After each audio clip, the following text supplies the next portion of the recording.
अस्सलाम वालेकुम बिया औज़ुबिल्लाहि मिनश्शैतानिर्रजीम बिस्मिल्लाहिर्रहमानिर्रहीम अल्लाहुम्मा सल्लि अला मुहम्मदिन व अला आलि मुहम्मद कमा सल्लैता अला इब्राहीम व अला आलि इब्राहीम इन्नका हमीदुन मजीद अल्लाहुम्मा बारिक अला मुहम्मदिन व अला आलि मुहम्मद कमा बारकता अला इब्राहीम व अला आलि इब्राहीम इन्नका हमीदुन मजीद औज़ुबिल्लाहि मिनश्शैतानिर्रजीम बिस्मिल्लाहिर्रहमानिर्रहीम। आज हम गुफ्तगू करेंगे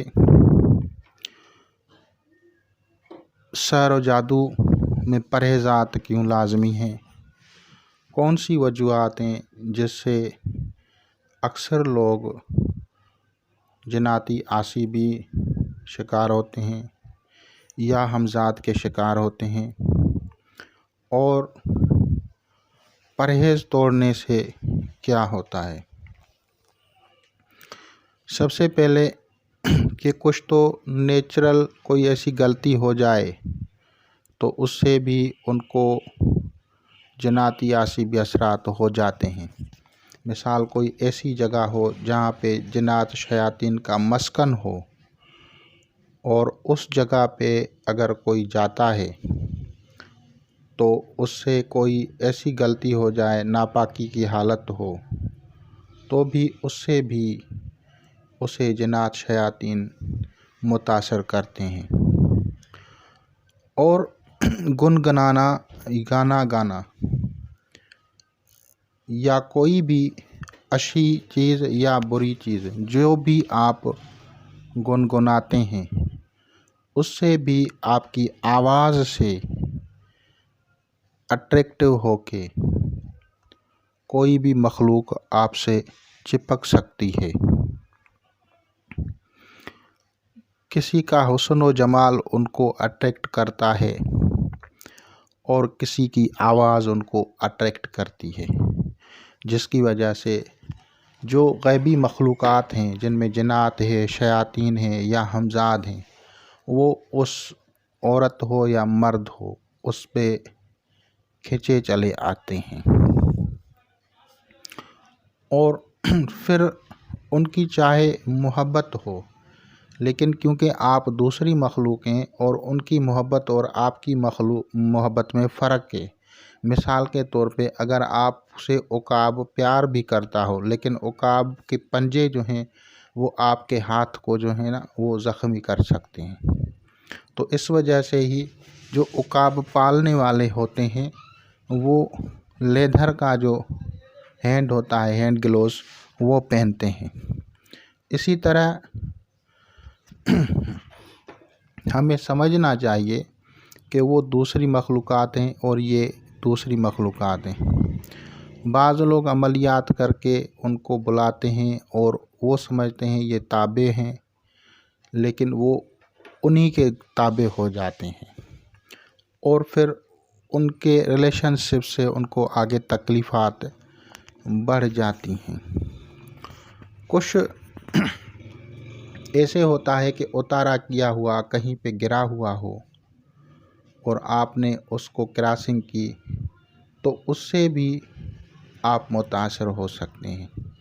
कहीं पे राख जो अमलियात के दौरान होती है और वो अगर रास्ते में डाल दी और कोई वहाँ से गुज़रेगा तो वो भी उनके असरात से मुतासर हो सकता है। अंडा हो, कोई भी चीज़ नज़र उतारते हैं कुछ भी, तो वो जब चीज़ें आप रास्ते में फेंकते हैं और उससे कोई क्रॉस करता है तो उससे भी आप लोग मुतासर होंगे।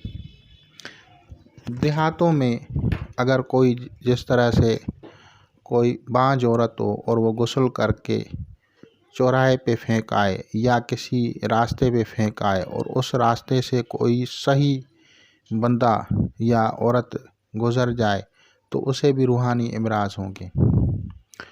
अब अगर कोई बंदा उससे गुज़रेगा तो उसकी भी बंदिश लग जाएगी मुख्तलिफ़ कामों में, और अगर औरत उसके ऊपर से गुज़रेगी तो उसे भी बांझपन या अकीमा का जो है मर्ज़ लग जाएगा, जिसे अकरा कहते हैं। अठरा भी होता है, जिसे अठरा बोला जाता है। मिसकैरेज वगैरह ये सब नाम उन्हीं बीमारियों के हैं। तो इससे भी ये बीमारियां होती हैं। दूसरी मेन वजह होती है, अगर आप कहीं जाते हैं तो शरीयत मुतहरा को अवलियत जो लोग देते हैं वो महफूज रहते हैं। मिसाल के तौर पे शरीयत मुतहरा में कि किसी गैर मर्द किसी गैर औरत का जो है वो मुंह ना देखे। लेकिन ऐसे लाइल्मी का इलाका हो, देहाती इलाका हो, पढ़े लिखे कम हो, तो जब कोई औरत मरती है तो मर्द लोग उसका मुंह अगर देख ले तो उसको उस लड़की की हमजाद सताएगी। और अगर औरत या लड़की किसी मर्द का मुंह देख ले फौतगी के दौरान जो गैर मुहर्रम हो, मैं गैर मुहर्रम मर्द और औरत की बात कर रहा हूँ, तो उनको भी उस मर्द की हमजाद सताती रहेगी। तो ये होता है हमजाद का चक्कर। और फिर हमजाद से लोग परेशान होते हैं और उनको पता नहीं होता, वो समझते हैं कोई जिन्न है, कोई जादू है। इसी तरह जादू भी, जिन्नात भी, ये सब चीज़ें इंसान को मुतासर करती हैं। अब अगर अल्लाह के नाम पे जैसे कोई सदका देता है तो वो तहफ़्फ़ुज़ होता है, अगर कोई सदका नहीं देता तो उससे तकालीफ़ जो हैं वो थोड़ी या बहुत ज़रूर मुतासर करती हैं, क्योंकि हम इस निज़ाम कुदरत में के अंदर हैं। अल्लाह ताला ने जो निज़ाम बनाया है हम उसी में हैं। अगर बिलफ़र्ज़ आप लोग को इलाज के लिए जब जाते हैं और आमिल आपको इलाज के लिए आपका हिसार करता है या दम करता है, तो कुछ लोगों के सवालात आए थे कि क्यों परहेज़ की जाती है। परहेज़ में नमक है, सूतक के घर में नहीं जाना चाहिए, यानी जहाँ बच्चा पैदा हो या जहाँ फौतगी हो वहीं नहीं जाना चाहिए। तो इनकी क्या वजूहात हैं, तो उसके बारे में बताएं। इस तरह से दोस्तों ने सवालात किए थे। तो सबसे पहले वो चीज़ें जो ब्लड प्रेशर बढ़ाती हैं वो नहीं खानी चाहिए। और जिन्नात में या आसिबी या रूहानी मर्ज़ हो या हमजाद का मर्ज़ हो, इन सब में यही चीज़ें पाबंदी होती हैं, चाहे जादू से हो या चाहे कुदरती हो, क्योंकि आपको वो शयातीन मुतासर करते हैं, आपको मुख्तलिफ़ किस्म की तकलीफ़ें देते हैं। अब उससे निजात के लिए जो है आमिल ने या मुआलिज ने आपको कहा है कि परहेज़ करें। अब जब आप परहेज़ करेंगे तो वो असरात बद जो होंगे वो कम होना शुरू हो जाएंगे, यानी आपके मिजाज में वो ठहराव आएगा। ब्लड प्रेशर बढ़ने से शयातीन को ताकत मिलती है। बड़ा गोश्त इस वजह से मना किया जाता है।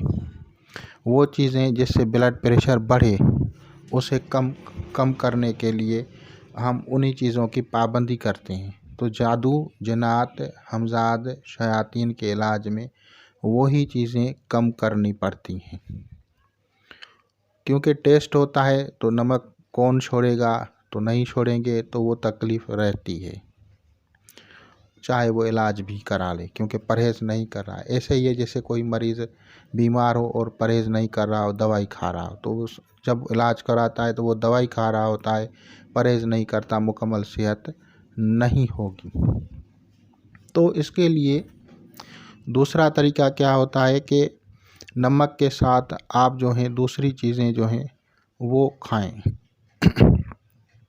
आप नमक को छोड़ रहे हैं तो दूसरी चीज़ें खाएं जो आपके ब्लड प्रेशर को नॉर्मल रखती हों, तो उससे आपको सेहत जल्दी हासिल होगी।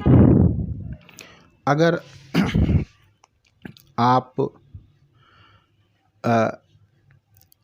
इन सब चीज़ों को 40-41 दिन बंद करते हैं तो आप लोग सेहत हो जाते हैं, क्योंकि इंसान के अंदर एक किस्म की जगह या एक किस्म की स्पेस बन जाती है, ख़ास तौर पे नर्वस सिस्टम में एक स्पेस बन जाती है।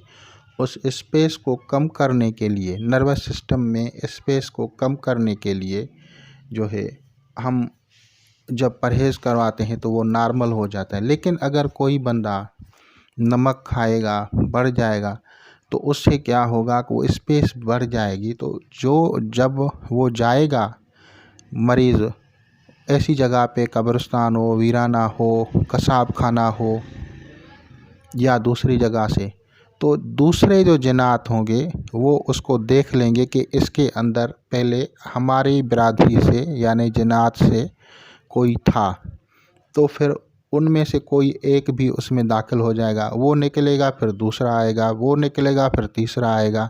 यहाँ तक कि आप लोगों ने सुना होगा कि एक बंदे में सैकड़ों जिन्नात आ रहे हैं। तो इसकी वजह क्या है? तो इसकी वजह मेरे भाई यही है कि उन्होंने परहेज़ नहीं की और उस जगह को मिसयूज़ करने के लिए मुख्तलिफ़ जिन्नात आते हैं। क्योंकि जिन्नात की जो सोच और अक्ल होती है वो मिसल तिफ़ल होती है, बच्चा होता है, जैसे चाइल्ड होता है, चिल्ड्रेन की तरह बिहेव होता है उसका। तो उनके लिए तो ये एक मजाक सूझ गई ना, जैसे बच्चे होते हैं वो किसी के साथ बदतमीज़ी कर लें या खुश अखलाक़ी, कुछ पता नहीं होता, तो वो तो बच्चा है, बच्चे को बादशाह कहा गया है ना। इसी वजह से चिल्ड्रेन को किंग कहा गया है कि वो कोई भी किससे किस तरह से भी बात करे। तो इसी तरह कौम जिन्नात जो हैं ये भी समझो कि बादशाह हैं। तो कभी किसी में घुस जाएं, कभी किसी से निकल जाएं, कभी किसी में आ जाएं, एक निकलेगा दूसरा आएगा, ये तरीक़ेकार होता है उनका। फिर अगर कोई मुकम्मल परहेज़ करता है तो वो स्पेस कम होके वो जो उसका डोर होता है इन होने का वो बंद हो जाता है, हो जाता है तो मुकम्मल सेहत होती है। हाँ, अगर कोई परहेज़ तोड़ेगा तो वो चीज़ें उनको आती रहेंगी और फिर वो कहेंगे हम फ़लाँ आमिल के पास गए थे, फ़लाँ मौलवी साहब के पास गए थे, फ़लाँ पीर साहब के पास गए थे, उसने भी दम किया, उसने भी दम। बेचारे सब लोगों ने आपके हक़ में दुआ की, सब लोगों ने आपके हक़ में जो है दम किया, सब लोगों ने आपसे जो है सदक़ात दिलाए, लेकिन आप भी तो कुछ करें, आप पे भी फ़र्ज़ है कि परहेज़ करें। लेकिन अगर परहेज़ नहीं करेंगे तो ये सिलसिला चलता रहता है। यही वजह है कि परहेज़ को फ़र्स्ट अवलियन अहमियत हासिल है कि फ़र्स्ट जो है आप इसी चीज़ को जहन में रखें कि परहेज़ करें। और जब आप फिज़िकली फ़िट हो जाएं, स्पिरिचुअली फ़िट हो जाएं, मेंटली फ़िट हो जाएं, तो फिर आप हर चीज़ खा सकते हैं।